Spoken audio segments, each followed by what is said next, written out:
everyone. Today we are going to start a basic concept class और उसके लिए मेरे पास एक पीपीटी फाइल है मैंने जो क्रिएट कर रखी है आपको समझाने के लिए।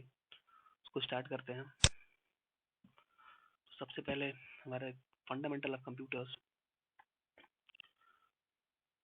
कंप्यूटर हार्डवेयर की हम बात करें तो यहाँ आप स्क्रीन पर देख सकते हैं कि कुछ कंप्यूटर हार्डवेयर जो है वो या कुछ कंप्यूटर हार्डवेयर के जो इमेजेस हैं वो यहाँ पे डिस्प्ले कराई गई हैं, जैसे कि आपका प्रिंटर है, मॉनिटर है, स्कैनर है और माउस, कीबोर्ड एंड ऑल। तो हार्डवेयर की हम बात करें तो शुरू से हम हार्डवेयर के बारे में यही पढ़ते आ रहे हैं कि hardware is a piece of computer that we can see and touch. इसको हम टच कर सकते हैं, देख सकते हैं, छू सकते हैं, वही हमारा हार्डवेयर है। हमारा कंप्यूटर सिस्टम वर्क कैसे करता है, तो उसके लिए एक आईपीओ तैयार किया है मैंने। सबसे पहले हमारा इनपुट डेटा प्रोसेस होने के लिए पीसी के पास जाता है, क्योंकि कंप्यूटर एक मशीन है और वो खुद से सेल्फ कोई वर्क नहीं करता, कोई भी पर्टिकुलर टास्क को परफॉर्म नहीं करता है जब तक कि यूजर द्वारा उसको कोई ना कोई इनपुट प्रोवाइड ना किया जाए। आफ्टर दैट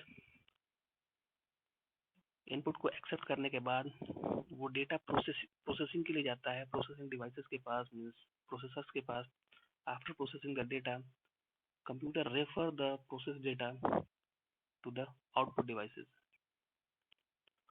इस तरीके से हमारा जो डेटा है वो कंप्यूटर पहले एक्सेप्ट करता है, जो भी हमारा टास्क है उसको एक्सेप्ट करता है, उसको प्रोसेस करने के बाद उसको परफॉर्म करता है एंड देन उसको आउटपुट डिवाइसेस की तरफ रेफर कर देता है।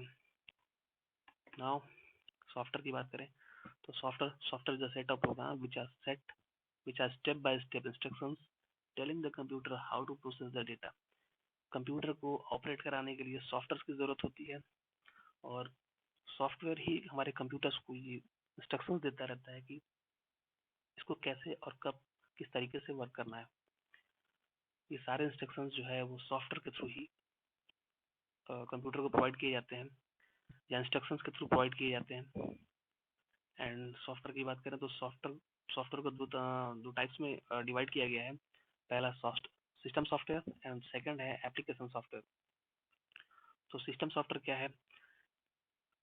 It controls the overall operation of the system. It is stored in the computer's memory and instruct the computer to load, store and execute an application। System software में आपके operating system आते हैं और drivers आते हैं। System drivers जो है वो आते हैं इनके अंडर में। तो सबसे पहले हम ऑपरेटिंग सिस्टम की बात करेंगे। Operating system act as an interface between user and machine और कंप्यूटर।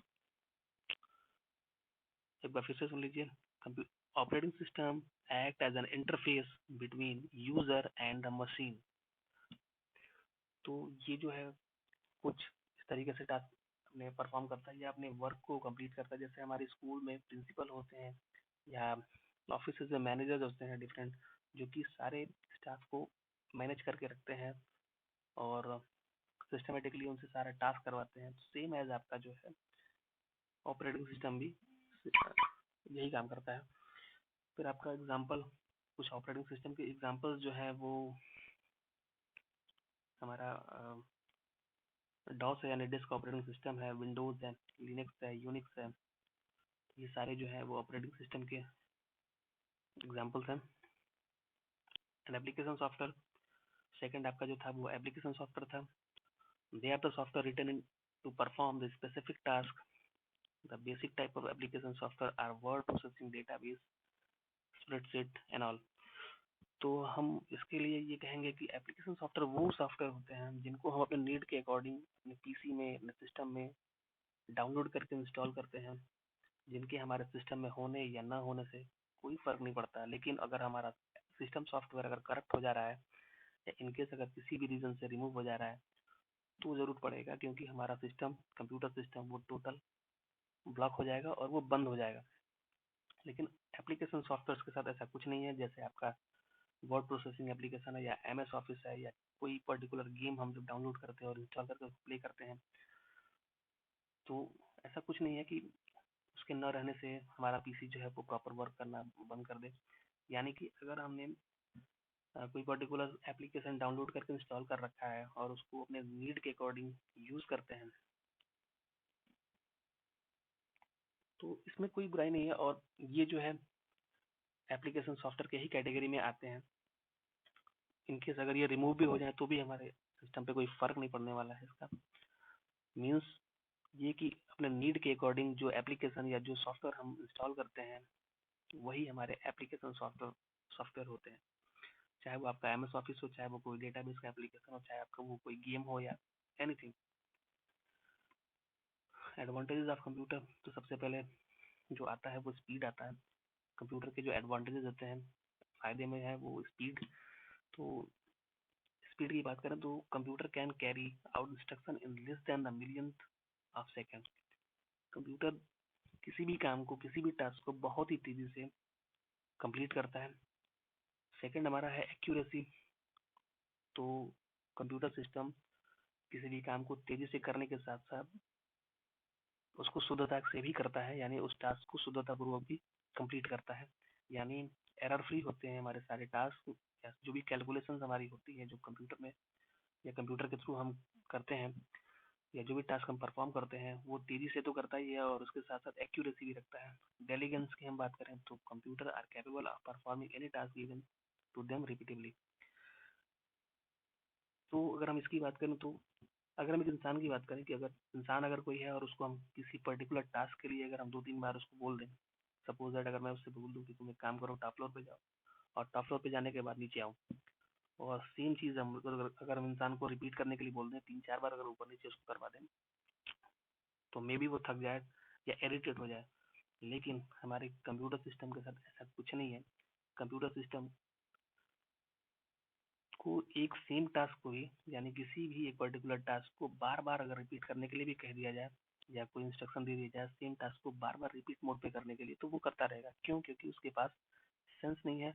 वो केवल और केवल वही वर्क करता है, या उतना ही वर्क करता है जितना यूजर उसको इनपुट देता है। यानी जितना इनपुट वो रिसीव करता है उतना ही टास्क वो परफॉर्म करता है, चाहे वो उसको रिपीट मोड पे ही क्यों ना करे। और ऐसा करने में वो थकता भी नहीं है और ना ही इरिटेट होता है लाइक ह्यूमन। सो स्टोरेज कैपेसिटी, कंप्यूटर जो है वो सारा डेटा जो भी हम वर्क करते हैं कंप्यूटर सिस्टम में, वो सारा का सारा डेटा जो है मैग्नेटिक डिस्क में जो है स्टोर करता है, जो कि उसके अंदर इनबिल्ड होती है, जिसे हम हार्ड डिस्क भी बोलते हैं या हार्ड ड्राइव भी बोलते हैं। हार्ड डिस्क या हार्ड ड्राइव बोलते हैं। कंप्यूटर को कुछ पार्ट्स में बांटा गया है according to the size and power. सबसे पहले माइक्रो की बात करें तो माइक्रो कंप्यूटर के अंदर जो है वो डेस्कटॉप आता है, लैपटॉप पॉपटॉप आता है, या पीडीएस आता है। पीडीएस का full form personal digital assistant जो होता है वो पॉपटॉप की कैटेगरी में आता है, जो आजकल हमारा स्मार्टफोन बना हुआ है। तो लैपटॉप, पॉपटॉप और डेस्कटॉप, ये तीनों जो है माइक्रो के कैटेगरी में आते हैं। And now mini main frame and super computer. CPU, CPU को कंप्यूटर का ब्रेन भी बोला जाता है, और आई थिंक थर्ड क्लास से ही हमारे मन में ये डाला जाता है, क्योंकि हमें उतने डीपली नहीं लेके जाया जाता है।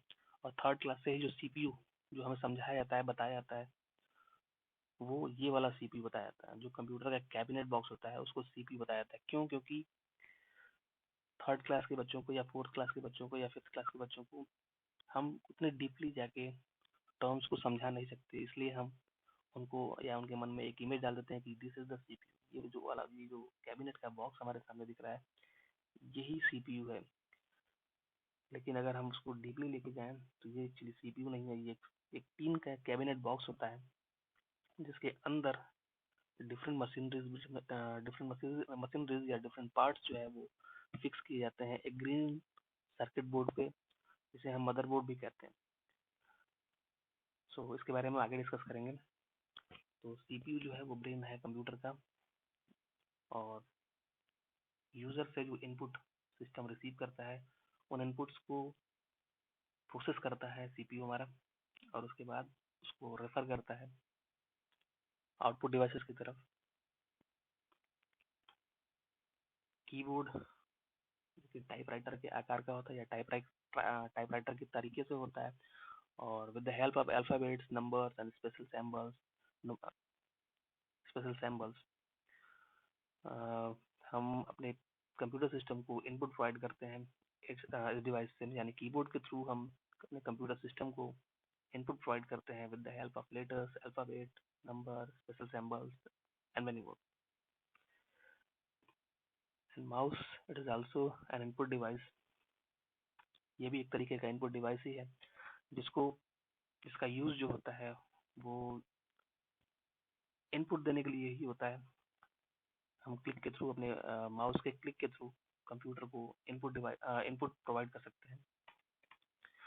Printer, it is a design printer is designed to output information from a computer onto a piece of paper. It means हम किसी भी सॉफ्ट कॉपी को प्रिंटेड फॉर्म में एक पेपर के ऊपर प्रिंट करके हम अपने पास सुरक्षित एज अ रिकॉर्ड रख सकते हैं या डिस्प्ले करा सकते हैं. मीन्स सॉफ्ट कॉपी को हार्ड कॉपी में कन्वर्ट करके रख सकते हैं with the help of this device. और इसके जो टाइप्स हैं वो डॉट मैट्रिक्स है, लेजर है और इंकजेट है. स्कैनर, ये आजकल आपके प्रिंटर में ही इनबिल्ड आ रहा है. सो स्कैनर की बात करें, scanner is a device used to copy an image of paper and convert it into a digital image. तो जिस तरीके से प्रिंटर का वर्क होता है, किसी भी सॉफ्ट कॉपी को या किसी भी कंटेंट को वो प्रिंटेबल फॉर्म में करके ऑन पेपर आपको प्रोवाइड कर देता है, यानी कि किसी भी सॉफ्ट कॉपी को हार्ड कॉपी में कन्वर्ट करके आपको देता है.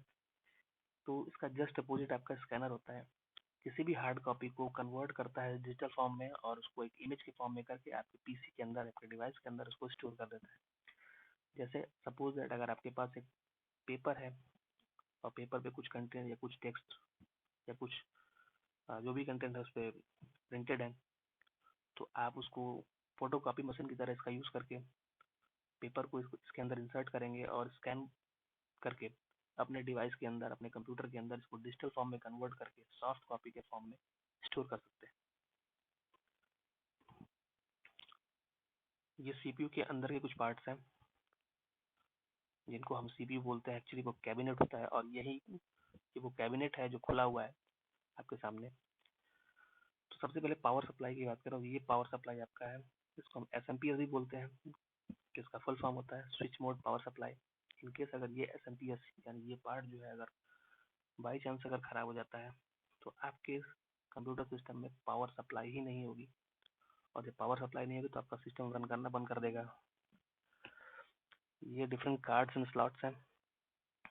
ये आपका मदरबोर्ड है, वही ग्रीन सर्किट बोर्ड है जिसके ऊपर ये सारे स्लॉट्स, सारे डिवाइसेस, सारे हार्डवेयर यहाँ पे स्टोर किए गए हैं या फिर फिक्स किए गए हैं, एक साथ फिक्स किए गए हैं. इवन आपका रैम और प्रोसेसर भी इसी के ऊपर फिक्स किया जाता है. This is the hard drive, यानी वही वो मैग्नेटिक ड्राइव है जिसके अंदर हम अपना डेटा जो है परमानेंटली स्टोर करते हैं. यहाँ पे फ्लॉपी ड्राइव है, सीडी ड्राइव है. सो यहाँ पे आपके कंपोनेंट्स के बारे में कुछ देख लें. Motherboard act as the manager for everything on the computer, connect all the other component together. CPU, CPU central processing unit यानी कि कंप्यूटर का ब्रेन, कंप्यूटर का दिमाग. This does all the work of computing. ये सारा का सारा work जो है वो करता है, यानी प्रोसेसिंग का सारा टास्क ये कंप्लीट करता है. रैम, जिसको शॉर्ट टर्म मेमोरी भी बोलते हैं.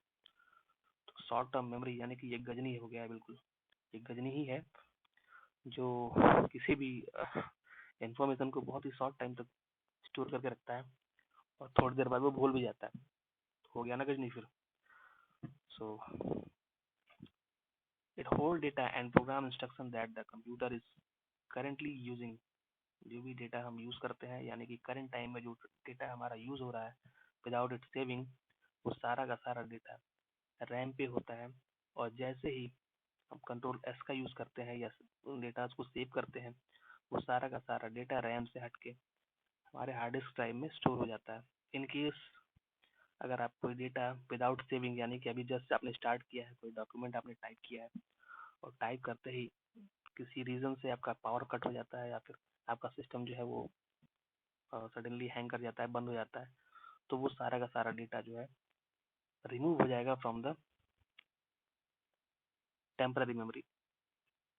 इसलिए इसको टेम्पररी मेमोरी भी बोला गया है. ये डेटा जो है परमानेंटली स्टोर नहीं करता, ये केवल उन डेटा को स्टोर करता है जो करंटली जिन पे हम वर्क कर रहे होते हैं. तो इसीलिए मैंने इसको गजनी बोला, ये गजनी की उपाधि इसके लिए बहुत ही सूटेबल है। ये जो बहुत जल्दी बोलता है सारी चीजें। फिर हार्ड ड्राइव है, तो ये लॉन्ग टर्म मेमोरी है इसके अंदर, यानी कि ये जो इन्फॉर्मेशन स्टोर करता है वो परमानेंटली स्टोर करता है, और वो इन्फॉर्मेशन परमानेंटली तब तक स्टोर रहेगी जब तक कि हम खुद जाके उस डेटाज को रिमूव न कर दें या डिलीट न कर दें, या इनकेस एक्सीडेंटली अगर आपकी हार्ड ड्राइव ही क्रैश कर जाती है तो वो डेटा आपका लॉस्ट हो जाएगा। बट ये तो एक्सीडेंटली की बात हो गई, बट उसके लिए भी एक सॉल्यूशन है। आप जब कभी भी कंप्यूटर सिस्टम में अपना डेटा स्टोर करें तो उसका एक बैकअप जरूर ले लें, चाहे वो आपके पेन ड्राइव में हो, चाहे वो सीधे ड्राइव्स के थ्रू हो, ताकि इनकेस अगर आपका कंप्यूटर सिस्टम कभी फेल करता है या उसकी ड्राइव्स वगैरह अगर क्रैश होते हैं या खराब होता है, तो वो सारा का सारा डेटा जो है वो आप उसको रीयूज कर सकें, यानी रीयूजेबिलिटी रहे। फ्लॉपी एंड सीडी ड्राइव या CD roams allow you to give data to the computer and take data away from the computer, यानी कि अगर सपोज दैट हमने बैकअप ले रखा है सीडी के थ्रू, और हमारा ड्राइव जो है या हार्ड ड्राइव जो है वो इनकेस अगर क्रैश कर जाता है, तो हम अपनी सीडी को सीडी रोम्स के अंदर प्लग करेंगे, और वो सारा डेटा जो हमने बैकअप बना के सीडी के अंदर स्टोर कर रखा था, वो सारा का सारा डेटा हम रिट्राइव करके यूज कर सकते हैं।